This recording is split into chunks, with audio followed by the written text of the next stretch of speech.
know what's going to be watching. That's what we're starting with, is it? That's what we're starting with. No one's watching. Good intro. In case anybody is watching, welcome to what is part 2 of a conversation that we're having on the channel with two excellent painters in the industry. We've got Jason Froud from Painting Nights, and we've got Luke Pryor from Standard Tabletop. Did I say it right? Correct. Yeah, correct. I see. And we had a conversation about, it's probably a couple of months ago now, around painting and some tips and tricks for people just getting into the hobby. But we didn't actually get to many of the techniques. So we're having a part 2 and actually going to talk a little bit about doing some painting tonight, hopefully. Before... We lose him. Oh, it's buffering. event last week, if I remember rightly. So the first prize. We lost you for a moment then, Andrew. Did you lose me? Oh, but don't worry, we're back. He's drawing the prize for the first prize. Yeah. So the first prize is from PSC Games, probably the best gaming publisher in the whole world, I'm led to believe. I'm not saying who said that. And it's Wesley Ingham wins Britannia. So well done, Wesley. Well done, Wesley. Well done. I guess we'll sort out who we need to contact later on. And then the second prize draw was for the Hazel Limited Edition. And this was thanks to the generosity of Chaos Cards. And that's Kate Philbin. So well done, Kate. Congratulations. Lucky. I never win anything. No, I don't enter. I don't enter. I still don't win. It's terrible. Yeah. Even no matter what, the amount of money I chuck Mark Cook as well, and I win nothing. Nothing. That man is unbribable. He doesn't give you your bribe back, but he's unbribable. You just haven't gone high enough yet. This is true. So last time we talked a bit about some of the tools for painting and some of the the brushes and the paints and some of the other bits and pieces. I want to start this time a little bit with before we get to the actual techniques, a little bit with the minis themselves. So I've been painting probably 35 years. And when I started, it was white metal with a lead content. Mm-hmm.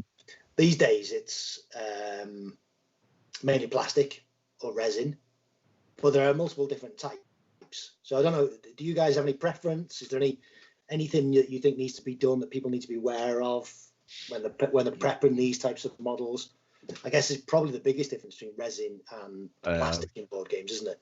I was going to say, me and Jason would probably both say that the resin is the one that needs the most prep, because you must wash them in a bit of very lightly warm soapy water and let them have a good dry, because there's like mold release agents, like it's almost like a sort of talcum powder that's it'll be right in the cracks and on the smooth surfaces. You might get a miniature and look at it and think, oh, it's all good, and then you put a minute, you'll paint it, finish it, and it will be lovely, and you'll be so proud of it. And then you'll go back to it one day, and it'll peeled like an old wallpaper. You've absolutely got to give them a wash. But yeah, if you don't wash it, it's super frustrating. It's like trying to put paint onto something that just slides off the whole time. Yeah, it's probably the most frustrated thing. Yeah, absolutely. I don't think some people I've seen say that you do it for plastic miniatures, but I've never bothered and never had to. Nothing's ever happened that has made me need to. I know old school gamers love their lead and white metal miniatures, but I'm very much a plastic guy. I love plastic miniatures. So the conversion capabilities and the customizable options and things like that. I know that's got nothing to do with painting, but it's when you assemble them, it's just so much nicer. Plastic, poly cement, it's joined together and it'll stay together. Whereas sometimes you can look at a super glued white metal model together, and then you look at it, you're like, oh, that's really nice, and the arm just falls off, and you're like, I didn't touch it. What the? Or you sit there holding it together like this, Yeah. and then after a few minutes, you're like, oh, my finger's still attached to this. Yeah. My fingers are still attached, and then you get your fingers off, and it falls apart, and you're like, oh, so it's just my fingers that are gluing to it, not the thing's not gluing to itself. No, that's not happening, but my fingers are gluing to it. Really efficient, you know. I think the only positive with white metal is you could straighten a floppy spare. This is true. But hey, you know, there's ways around all those things. Yeah. All right, so getting on to then the painting itself. The way I think of this, there are probably some basic steps when so you've got the preparation. Maybe it's gluing it, maybe it's scraping off some mold lines. You've then got priming, a base coat, washes, highlights, and then after that you're on to probably basing if you want to apply some floral basing, and then protecting the model with a varnish of some kind. Are there any other things that you would say that are sort of basic techniques, or any steps in that a beginner should particularly focus on? Jason, anything jumps above you? I mean, if you're just starting out, I think one of the most important things is just getting your block colors ready. Prepping the miniature in your mind of how you want it to look. So if you're painting an orc, for example, and you want the orc to have a green color skin and lots of metal and rusted metal or something like that, you plan out those colors ahead. You get the colors you need together.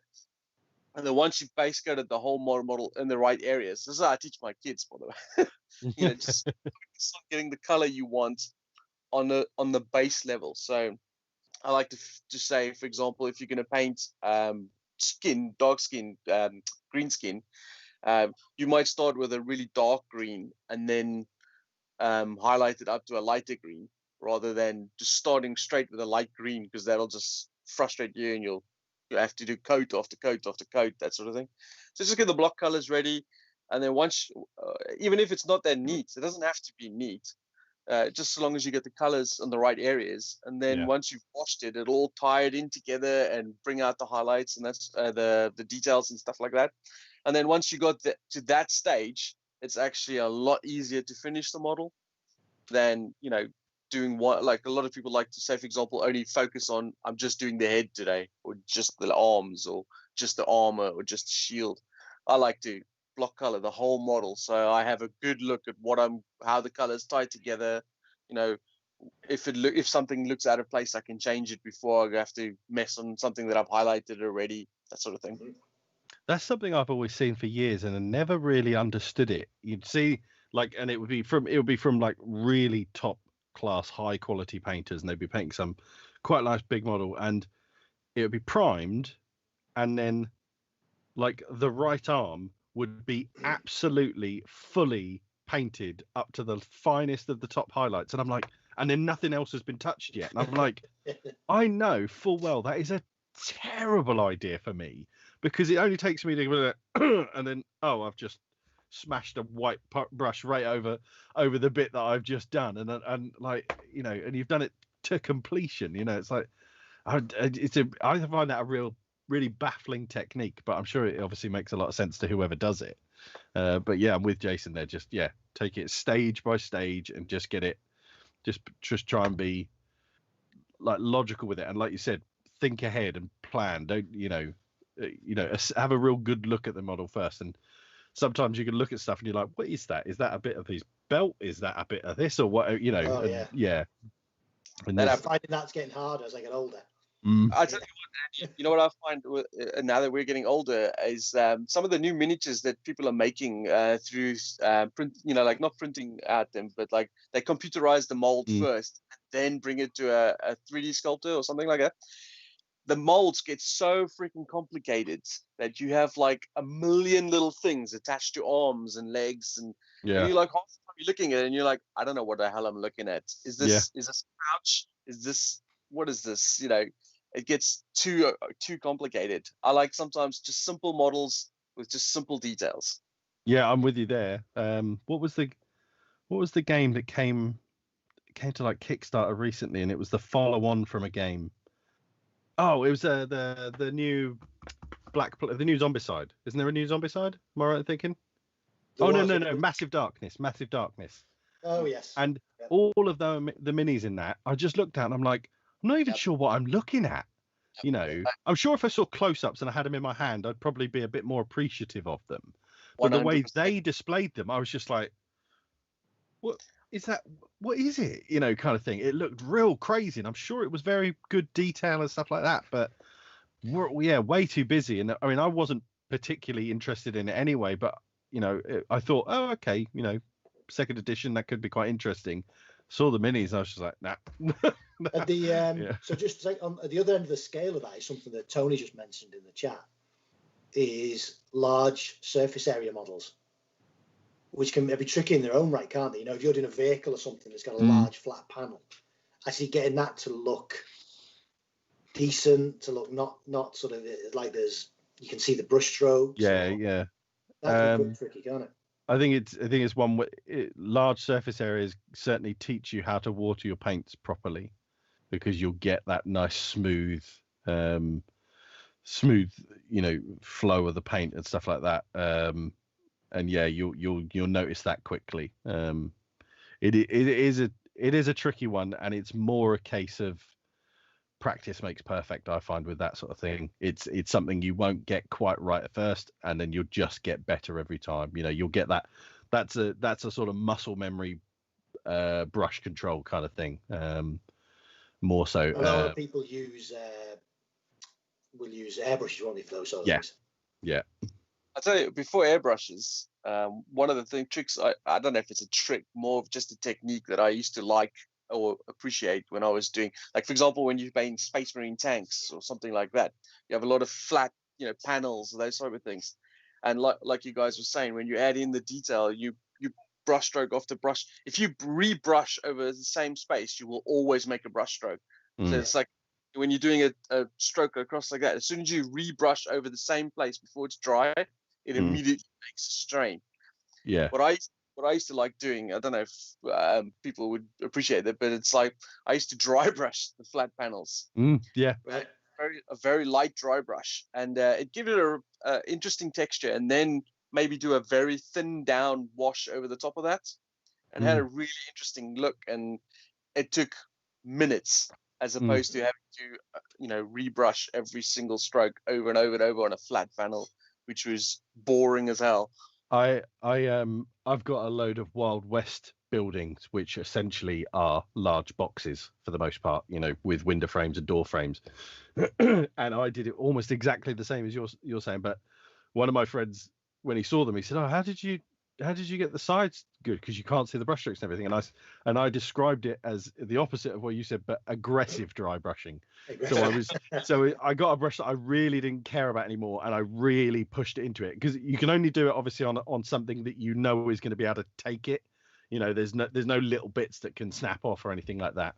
But that's a really good way of getting it really smooth. I have seen artists Opus, I think, do a range of brushes, and their dry brushes look like almost like makeup brushes. Well, I was going to say that's sort of that's what you buy. Yeah. I did. Don't waste money on dry brushes. Good, just go buy makeup brushes, because they're the same thing. Yeah, same thing, and they're very, very cheap. It's like some right. Oh my God, English has just left the building. Some dry brushes can work differently as well. Like you get those flat ones. They come to almost to a point. Yeah, they're really good for when you're going around edges and things like that, because they can follow the contour. And then you got those stodgy, stumpy ones that you're saying that look like they're really good for flat panels, those type of things. And then you get one that has a flat end, and they call it a stippling brush. Yeah, that's great for when you want to do mud and stuff, and you just jab it on the bottom. Rub it on. Yeah, so brushes just for that one technique that you could use. Yeah. One thing we brushed over. Excuse the pun. Like what you did there, like what you did. I like it. Is the undercoat, the primer. So I remember the first model I ever painted was a Ninja, and I didn't know about primer. This was when I was 10. So I put black paint on. Well, black paint on for his clothing, just some flesh colour in the gap of his eyes, and I left his sword bare metal. Because why do you need to buy metal colour? It was white metal, so why would you bother? But I've learned that priming is important. It's a better coat. But for me, there's obviously coloured priming, but there's kind of three that seem to stand out at the moment, or I see a lot of people talking about. There's your white or light grey, there's your black, and then there's the zenithal primer, which seems to be the main sort of in thing at the moment, which I guess is a combination of both, isn't it? People talk about zenithal priming like it's always been around, and I assure you, 25 years ago, painting guides did not recommend a zenithal priming because nobody had thought about it yet. Yeah. You know. Yeah. So what do you use? Which do you prefer? Do you think there's any benefit in zenithal priming, or is it for very advanced painters? I'll let you answer this one first, Jason. I have an answer to this. But... All right. So I think zenithal shading is actually really interesting, but it depends on what you're painting and how you're going to color it. So, for example, if you're going to paint something really bright, like for example, like Nurgle troops or Sizinch, those type of things. So lots of bright green, bright pinks, blues, those type of things. Then I think the zenithal shading comes out quite nice because you can use contrast and it goes straight onto those. And then where you have the darker shades, it comes out darker. Where you have the lighter shades, it comes out lighter. But when you're going to paint things like, I'm trying to think of something really heavily metal colored, it's totally pointless. Because as soon as you put something really like heavy dark onto it, it just covers up everything that you've shaded. So, for example, if you were going to paint a Terminator, for example, there would be no point in zenithal shading that whatsoever, because you're going to cover the thing in metal anyway, and even just one ink wash would bring the same effect that you would have tried anyway. But then there's other things like, for example, companies like I'm trying to think of the name now. The one that did Nemesis and those things. Awaken Realms. Oh, Awaken Realms. Yeah, I've heard of them. Yeah. They used to reach their first batch of figures that they brought out for the Sun Drop. Yeah. It's technically just zenithal shading. It's zenithal. Yeah. I know for the Lords of Hellas figures, there were some that were shaded and then some which was just basically ink washed. And you can see by the fact that they did both those techniques that it's just a fair way of bringing out detail and not really that much of. Because, for example, if you're painting a very complicated miniature and you got lots of maneuver like arms and stuff, and you can't really tell. I'm just going to change tack quickly. One of the painters that I learned from, one of the things that he taught me was when you're looking at a miniature, you could take a lamp and shine the lamp onto the top of the miniature. And everything that's underneath the lamp that you can't see, that's shade. And everything else at the top that's bright, that's what you highlight. And that's kind of what zenithal shading is bringing to life. I think zenithal shading is a really good technique. I think it's really helpful if, like you said, you're using contrast paints for the right sort of things. Or also if you're good enough to understand how to do glazes and stuff like that, because essentially if you're going to do glazes and very thin layered painting, zenithal highlight pre-shading is the best way to go. But going back to one of my statements earlier, that sometimes you look at a miniature and you're like, what is that? Is this a that or is this a that? It's actually a really good way of not necessarily doing a zenithal shading, but just doing like a light, depending on what color you want to base. So maybe a black or maybe a dark gray, and then either with a white or a light gray above, and just going like around it from above. It's a really good way of actually highlighting the details in a miniature, so you know what you are looking at. You know, I think you'll often get a lot better effect and end result just by being able to see so much clearer what you are looking at. And helps you with that stage earlier what Jason was saying about, like, you know, looking at the miniature and assessing what you got to do, what you're going to do in this color or that color. You know, I think the important thing is prime your miniatures, because some people say, you don't need to prime your miniatures. You really do. Oh yeah. You really should be priming your miniatures. You know. I always used to prime in black, like just religiously, you know, for best part of 2 decades, that is all I did. And now I do a basic zenithal just because I like the style of my painting now. Works well with it, you know. I must admit, I've gone back to mainly just white primer, or slightly off white. I think. My general one is like a more of a grey. I really like. I tell you what, I really like. I really like both of the GW contrast primers. GW primers aren't cheap. I actually use Vallejo surface primer from a airbrush now. But those the Wraithbone and Grey Seer are fabulous primers. They give a beautiful coat. I've got them both in here. Yeah. I'll tell you one thing. I used a while back. I was painting some Celtic warriors, you know, from the Gauls, that sort of thing. And they had a army painter had a spray called Barbarian Flesh, and I thought, oh man, this is going to work brilliantly because most of the Celts that I'm painting are topless. Half of them don't even have pants on.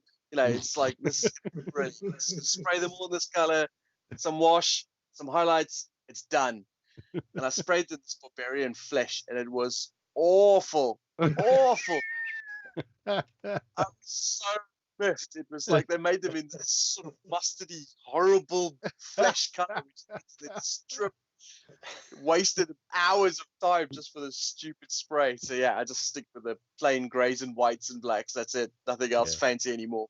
The only reason I'd ever go with a coloured one is if I was doing something like a Space Marine army, something that really is that much of one colour, you know. And even then, that's only if I want to do a bit of a quick job on all of it. You know, if I want to do a proper job on it and take a bit more time, I'm not going to do it that way. I'm gonna take the time and, you know. Yeah, I mean, base colouring is good for some things, but you know, it's So which do you prefer, or do you not have a preference when it comes to? So we've primed it, we've got the base blocked on, the base colours. Do you prefer to go for dark and highlight up, or light and wash down for the shading? Or do you know, is it a mix? I do a bit of a mix of the two. I would say I go dark base coats, I highlight up. I do one kind of quite, again, like aggressive highlight, and wash back, and then do just very, very detailed little highlights. But I like my minis to be generally a bit darker. Yeah. So yeah, I'd say I kind of go somewhere in the middle. I sort of both, I would say. I go 3 steps forward, 1 step back, 2 steps forward, kind of thing. You know. Strange. I don't think I've ever thought of painting dark for light first and then going dark. What did you say the second one was? Because I don't think very light colours and then wash it to get the recesses to go dark in the recesses. I don't think I've ever tried that. Tried that. Okay. I've tried both, and I prefer to go dark and lighten up. And then I'll be honest, and I'll get your opinion on this. When it comes to wash, 90% of the time I'm just using a brown wash these days, and it doesn't matter what the colour it's going on. Yeah. I very rarely use a wash that matches the colour of the base coat I'm using anymore. I don't, you know, maybe I have used that technique. I just don't think I've ever noticed it before. I like working because depending on how much detail I want to add to the model. Like sometimes, like for example, I painted an Imperial Assault miniature. Oh my god, I'm not massive Star Wars geek, so I don't really know the name. He was like the only black guy in the show in the first ones. Lando Calrissian. No one tell him. That's the one. I did a miniature. Yes, the one with the helmet. Yeah. The 3 people that were watching just turned off in disgust. So I painted him. No, the one that Luke said first. Lando. I can't remember his name. Lando Calrissian. Oh my. Yeah, that's right. Lando, not okay. And he has a big flowing blue cloak. Mm. And yes. when Yeah. I did probably, I think it was close to 17 different shades of layers of blue. Bloody hell. Just slightly thin down each one. And I just started off with a very dark, almost black. I added almost black to the blue. And then by the time I'd finished the last layer of blue, it was closer to white almost, but you couldn't tell because of the different gradients. Now that was something I was just playing around with, and I was just, trying some new techniques. Yeah. But you could do a similar technique like that, just with a dark blue wash, one shade of lighter blue, then another shade of lighter blue, and then you're done. But to get that smooth transition, you sometimes have to spend a lot more time and a lot, just like adding on your palette. You just have this like rainbow of blues going across. And do you apply them? Was that done with what they call a wet blend, or were you just layering one color on top of the other in very gradual steps? Yeah, that one. It was just very, very gradual, and you just like, if the cloak was like that, you're just painting everything blue, and then just slightly less, then just slightly less, then just slightly less, and raising up to the highest point. So if the cloak has a fold like that, it doesn't look so. Because sometimes when you do what I would call a rush job, but the sort of a 3-tier one, you'll have a very dark recess, very obvious, and then a very light recess at the top, and that's when you're just painting the folds, that sort of thing. But with the technique that I was using now, it grays all the way around. But it takes friggin' ages. I mean, that took me hours and hours and hours to do, and that was just for his cloak. Yeah. Cloaks are one of the best ways to learn highlighting, because you've got really obvious, defined valleys and peaks. It's the best way to get a good effect. And also, if you muck it up, it's really easy to get, to take it back a bit, kind of thing. They're a really good way to learn that sort of side of it. Yeah, excellent. So one other thing, just taking the questions. People are taking the mick out of your Star Wars knowledge now. Yeah. So you guys are do this a lot more than I do. I've been a keen amateur for 3 decades, but I'm still learning, and there's tips and there's techniques that I've known about for years that I've never bothered investing any time in. But every now and again, something comes along like a new. So for me, the one at the moment that I love the idea of is object source lighting. That idea of actually painting the onto the model, the light source that's within the model. Take like Darth Vader from Star Wars, adding his lightsaber color to the cloak or to his, and it's really hard, and I'm struggling, but I'm enjoying practicing it. What about is there any techniques for any advanced techniques that you guys are still learning? Is there any techniques you want to learn or you're focusing on? Or for me, it would be glazes. Glazes isn't something I've ever really gone into. Glazes is taking essentially the wet blending and sort of layering. It's taking that to the upteenth level, and really, really perfecting that kind of thing. And it's just not something I've done a lot of. I get the concept of it, and I can do it in its sort of basic form. But object source lighting, that's something I've toyed with and played with, and I've got reasonably good effects. It's one of those things. I think it can easily be overdone sometimes as well, though. But it adds, when you get it right and you do it just nicely or with a little bit of subtlety, it can add just such a lovely bit of character and sort of depth to a mini. It's something you see but you don't notice, kind of thing. And then when you do notice it, you're like, oh wow, look, yeah, that's cool, kind of thing. It makes it look a lot more real and more natural, But glazes is probably the bit that I'm leaning towards more, and maybe airbrushing is still pretty new to me. It's something I'd like to get better at and do more of. Yeah.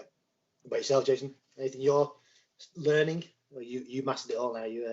He's learning how to do Lando Calrissian in less than a day. Less than a day. I tell you, one of the most disappointing things is Games Workshop used to do this set of paints, which were the glazes. Yeah. Oh yes, like Bloodletter and the Waywatcher green, the Guilliman blue, those type of things. Those things were amazing. I did you know, I mean, I've done probably, I don't know, 50, 60 dark helmets, and with his lightsaber glow onto his cloak. And this and Lamian medium makes it so easy. It's just I almost wept when I heard they were not making these anymore. But then, like, Imperial Assault got canned, so I don't have to do that anymore. But I tell you, Zenithal highlighting makes object source lighting really easy, or easier as well. Easier, yeah, because like Luke was saying, you use a lot of glazes, and obviously you only want to glaze the areas that are bright, and so basically you're only glazing the areas that are grey, and the areas that are still black you leave alone. So that's a good defining way. And also, like Luke was saying, you can overdo it once. I was toying around with a village attacks miniature. You got one of the little peasants, with a torch up like this, and he's holding a torch like that. And because they're running in the big castle Dracula type thing, I thought it would look quite cool if you paint some, like his flame is burning onto his back sort of thing. And I started doing that on his hat, and then on his shoulder, and onto his back, and that was looking cool. And then he had one leg kind of sticking out, so I thought, I'll do it on the leg as well, because the light's shining down onto the leg, and fucked it up. It was just like the leg ruined it completely. Now it looked like he was just painted red on the one side. It was just stupid. It's funny, isn't it? There's like a tipping point where you go where suddenly it just looks like that's then the colour rather than it's a reflection of the light source. Exactly. Yeah, you really have to be careful with it, and less is more a lot of the time. It's really good on those Awakened Realm game with the spires with the flames inside. That works really well. From Tainted Grail, the menhirs, because most things are dark with just a slight shade at the top, and then you got this bright fire in the bottom. Brilliant. Excellent. So I guess in this we're talking a lot to people in board game group, and a lot of these Kickstarters these days come with hundreds of minis. If not, getting beyond that sometimes. Some of them are absolutely crazy. But even the ones that don't come with hundreds come with tens of minis these days. If it's a mini-based board game, one that you might want to paint, you're not, unless it's something like Spectrops, where there's 4 models, you're talking quite a lot. How do you go about, or how does a beginner even go about painting them all? And does it bother you for me, I'll start painting Conan, and I'll just paint 2 figures, and then I'll do something from Joan of Arc, and I'll paint half a dozen, and I'll do something, and I'm quite happy to play with a mix of grey and a mix of paint. It doesn't bother me in the slightest, but I know some people can't stand that. It's either got to be one or the other. But it's really hard, isn't it, to get that? I've never experienced people with neuroses in this hobby. I don't know what you're talking about. No experienced any without. Yeah. So how do you go about batch? We're talking about batch painting, aren't we? That idea of doing masses all in one go. When I figure out when I ever manage to achieve it, I'll tell you. Because I'm with you.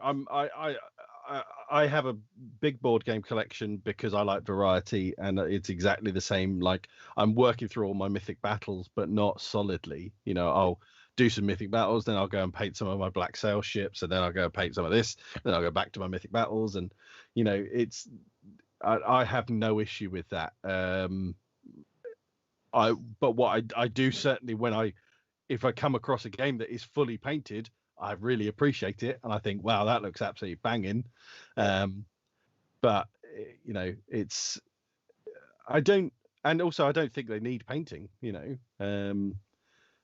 Blasphemy! Yeah, but some of these board game miniatures, they're not going to be benefited by painting because they're not actually as good as you think they might be. They're very soft detail and stuff like that, and chances are painting them is only going to highlight the fact that they're not very well detailed even more, kind of thing. What I think some of them like kind of going to the Sundrop stuff, I think that's a great thing to do to miniatures in a lot of board games. It just makes them sing a little bit more, and just makes them look a little bit more interesting. Same as like Kemet that came with its pre-washed monsters. You know, they didn't need to do that, but it's really nice that they did. Exactly. And it's something that anybody can do. That takes no skill, you know. But I guess, Jason, you must have to get the quick, because you paint, you know, you're painting big orders for people or for companies or to a time limit, aren't you? So how do you? I used to be on the you know, before I play a game, it has to be fully painted. You know, I'm a war gamer as well, so my army has to be fully painted before I put it on the table, that sort of thing. Yeah. But that's gone down the tubes long time ago. Lando Calrissian put that to bed. Yeah, because I paid I've got so many games here that I love that I've painted for other people. You know, that they've got fully painted armies or games, and mine are still undercoated white or whatever the case may be. But what I try and do now is, like, I've got a drawer here next to me, and like, for example, Joan of Arc. I took out all the minis for just the first scenario. So you know, like, you know, all the French knights and the English longbowmen and stuff like that. I just took those out. It doesn't matter. And if there's only 10 longbowmen in this scenario, but there's 50 longbowmen in the box, I only take out the 10 longbowmen that I need for that scenario, put it into a tray, and then I slowly, as soon as I've pen to that first scenario, then I play that, then look at the next scenario.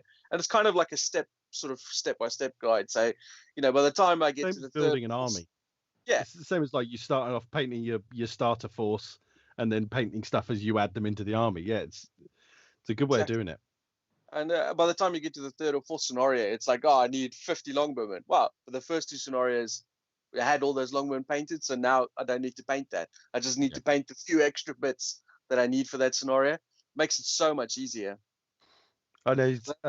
So a friend of ours did that for Batman, Gotham City Chronicles, and he painted all of the two sets, the two big boxes that you got for the base set, because he just went first scenario everything, second scenario everything, and like you said, that everything just kept getting smaller, you know.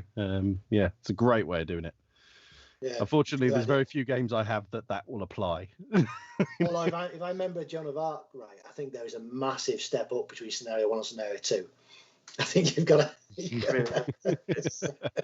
I had a quick sneaky peek, you know, because I'm almost finished the first scenario. I just got a few of the mounted bowmen left for England to do, and then I've done everything for the first scenario. I've done the trees, the houses, all that sort of stuff, just for that first scenario. And then I went, oh, let's have a look at the second scenarios. Holy shit! It's like, this for a while.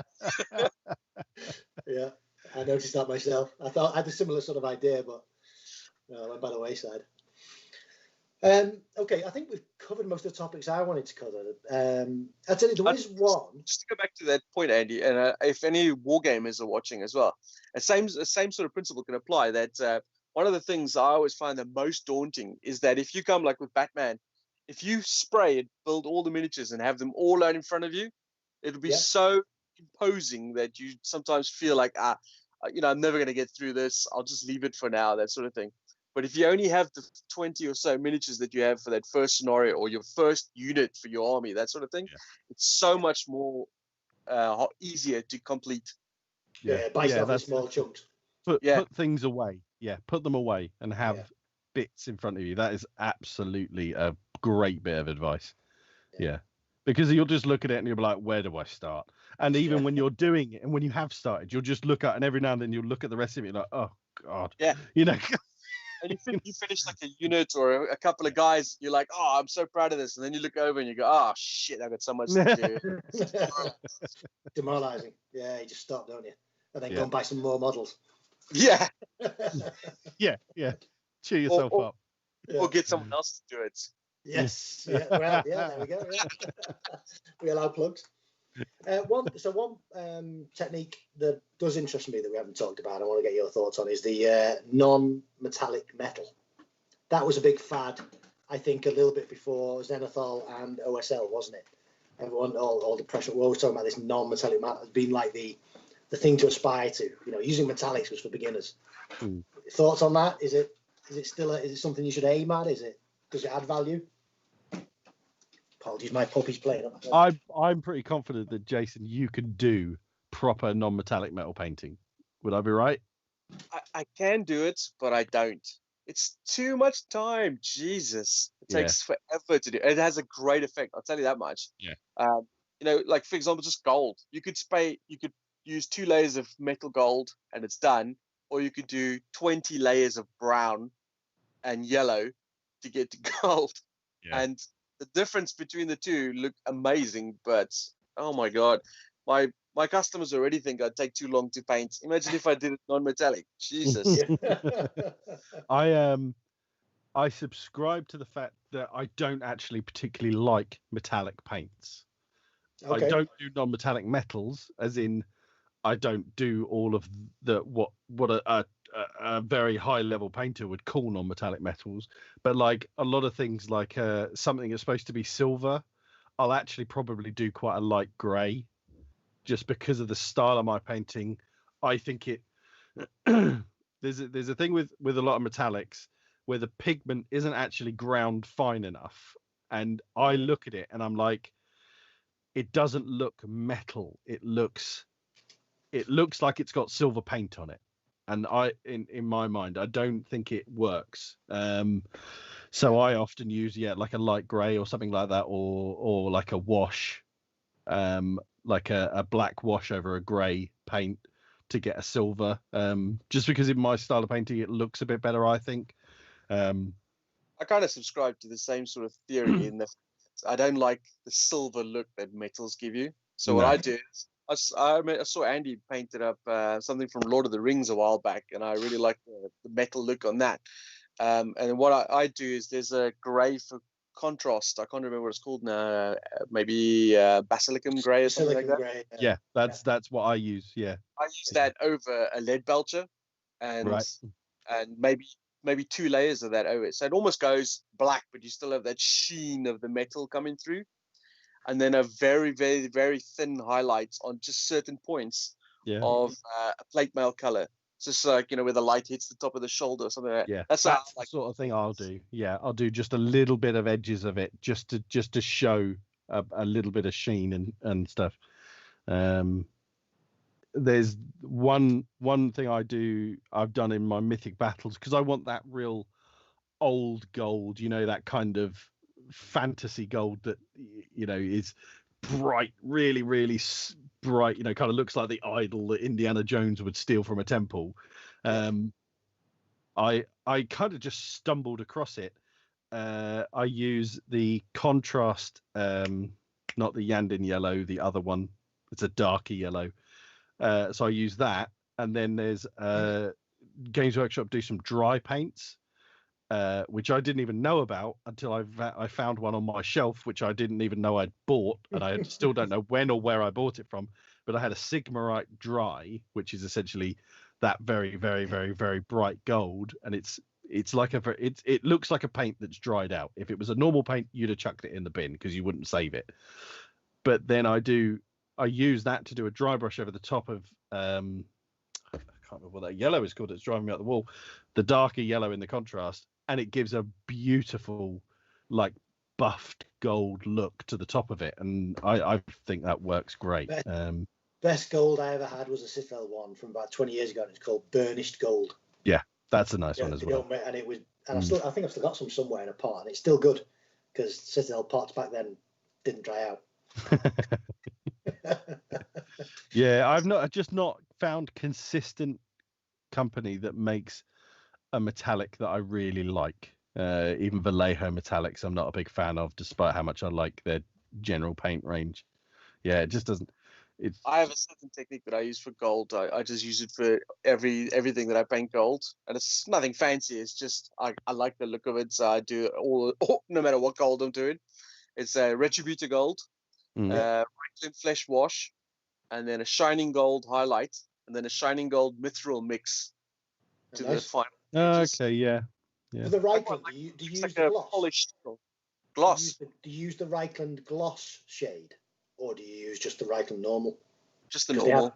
Because they have a gloss one, which when I read some of the GW stuff, because I painted some of those Sigmarite minis, they recommended the gloss, and I didn't like it at all. I've never picked up any of those gloss washes because I could never think what I would use them for. The only time use gloss paint is when I'm doing, like for example, when you're doing big Cthulhu monsters and stuff, and they have lots of gums and jaw stuff sticking out.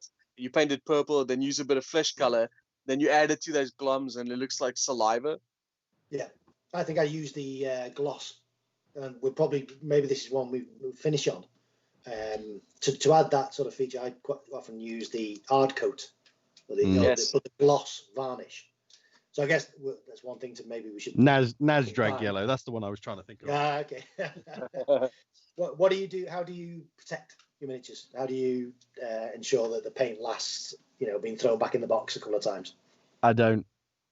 You don't. You don't varnish? I very, very, very rarely do I ever remember to varnish. I don't play with them enough to need to. Okay. I think it depends on the miniatures as well. Like metal miniatures, you almost have to. Yeah. They will chip just by touching them. Yeah. And then also resin miniatures, if you haven't washed them properly, just by your sweaty hands touching them rubs off the paint. So they need. But I find plastic miniatures, you probably don't need to bother with plastic miniatures. No.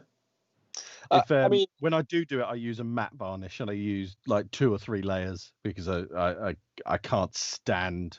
And shake it well if it's a spray can, otherwise you end up with a white frosting, don't you? Yeah, that's one of the other reasons I often don't do varnishing, because I've seen too many people have this absolute car crash happen at the end of all their hard work, and I'm just like, oh, I'd be so furious, I think I'm just paranoid with that as well. I remember a friend of mine was entering a Bretonian knight on a Pegasus into a Golden Demon competition, and he spent months on that miniature, and it was beautiful, absolutely beautiful.